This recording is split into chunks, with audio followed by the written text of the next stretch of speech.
Hello everyone, this is Paul Stolt, the marketing manager at the Scott Family Amazeum.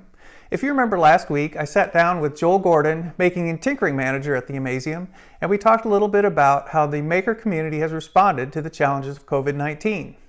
In this video, we're going to talk a little bit about the future of makers, making, small manufacturing, and all of those people out there who are making things, doing things, creating things, innovating from their small shops and garages, and what the future might look for them as we enter a new normal.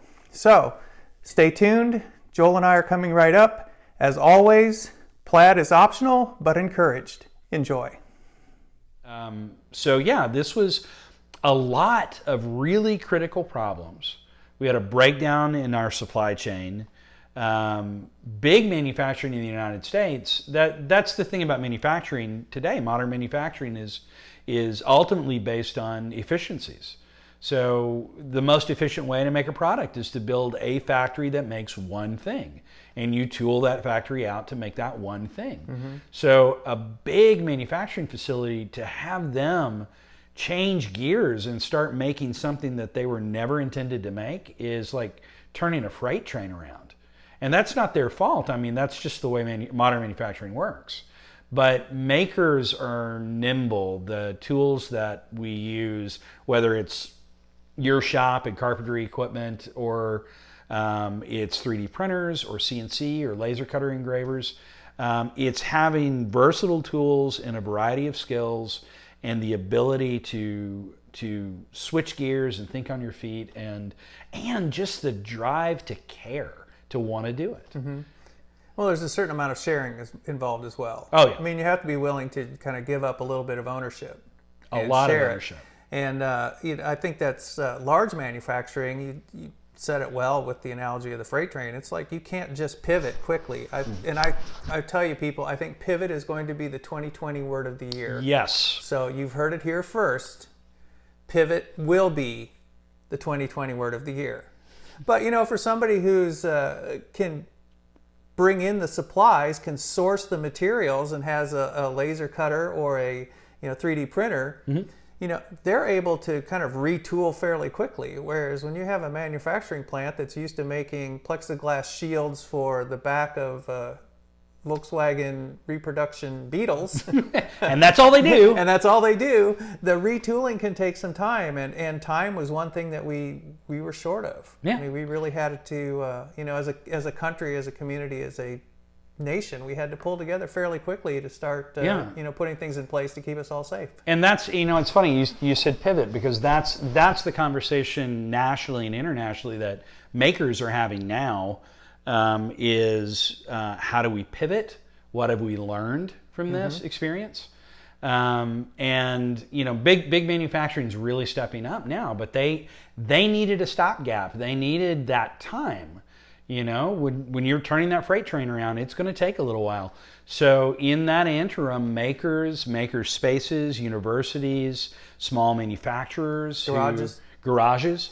That's who was filling in that stopgap. And I was really proud. It really there were definitely some emotional moments for me, because we're about the same age, and you remember what it was like when you were a kid, and what American made was this big deal.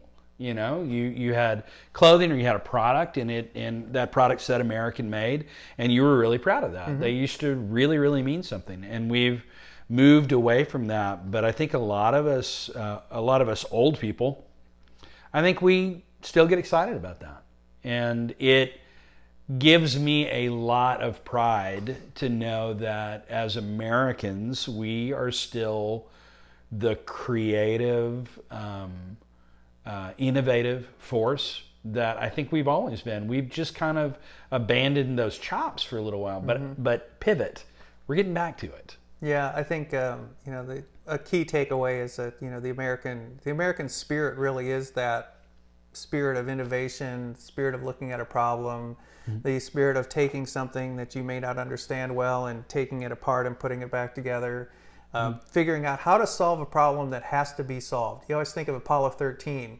you know, all the engineering that went into Apollo 13, and then when they had to pivot and turn back, and all of a sudden they realized that, oh, this does not fit. This canister that's going to keep us alive doesn't fit in this thing. So all of a sudden you had to come up with a solution. And I think, you know, as a nation, we're best, unfortunately, when the worst times are. And we have to come together and really form a coalition or a group and say, okay, we have to solve this problem. And I think if there's something that can really come out of this, that's going to be great, is if we start having that mindset before there's a problem. And keeping that mindset. Yeah, keeping that maker mindset. I had I participated on a call last night, and it was an amazing group of people. So you had Neil Gershenfeld, who founded the program How to Make Anything at MIT and started the Fab Lab program.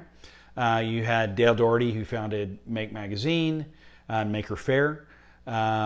Megan Smith, who was a director at Google for years and was also the head of the technology cabinet under the Obama White House. You had Sherry Lassiter, who ran the Fab Lab International for years and years. And you had Dorothy Jones Davis, who is the executive director of Nation of Makers. And that was the discussion last night. Dale Doherty has coined a phrase. Dale's an amazing writer. He was a co-founder for O'Reilly Media and has been a writer for years. And now he's coined a phrase, Plan C. So, you know, what the makers in the U.S. and around the world, for that matter, really did under this COVID crisis is they suddenly became Plan C, because Plan A fell apart immediately. Plan B needed time.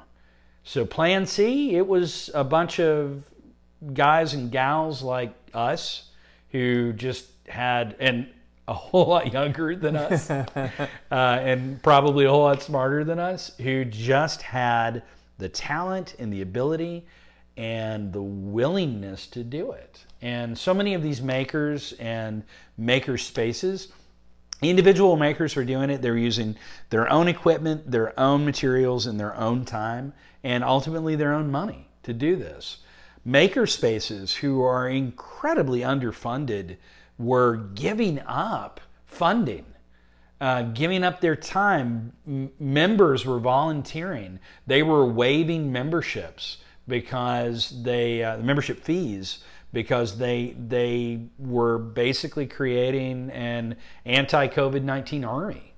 And it's just been remarkable what's come out of it. And now the conversation is exactly that. Now it's time to pivot. So what are we going to do? And a lot of the discussion that we're all having now is about pushing legislation.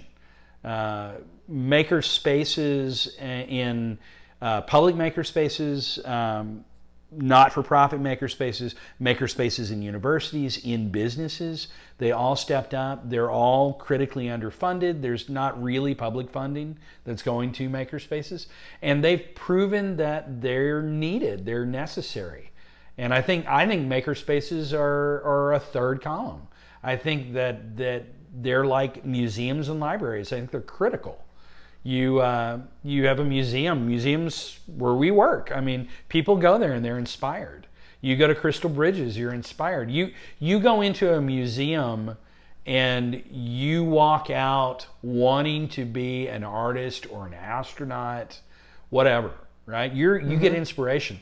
You go to the library, you seek information, you find those resources online. When you have inspiration, you want to gain information about what you're passionate about.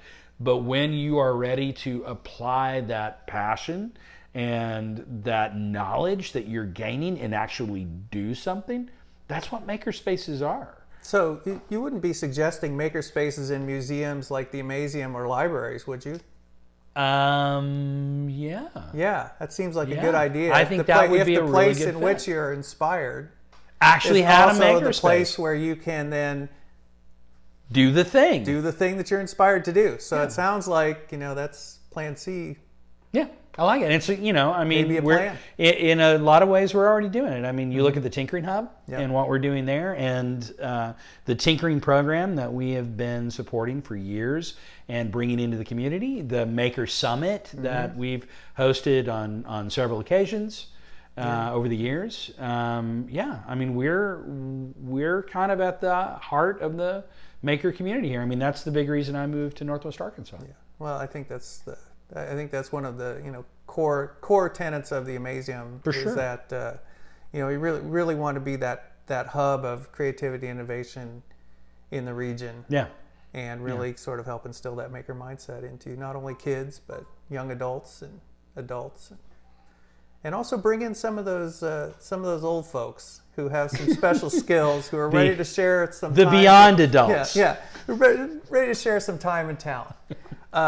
So it's been a great conversation with Joel. I think we wanted to give you a little update on the maker movement, a little update from the Amazeum perspective on the maker movement, and I think, unless you've got something else to add, I think it's probably time to switch over to. Is this the dance party now? Yeah. Dance party? Yeah. Or right. to actually making something, because. Oh, there's a good idea. Yeah, I think we discussed the problem that There already is a needs shop. to be. I mean, you do have a whole shop here. We have a problem here that already needs to be solved. All right, everybody. It's Paul Stolt, marketing manager at Scott Family Amazeum, here with Joel Gordon, the making and tinkering manager. We are hoping that you're doing well and that everybody's staying safe, and stay in touch, because there'll be more coming from the maker movement. Miss you.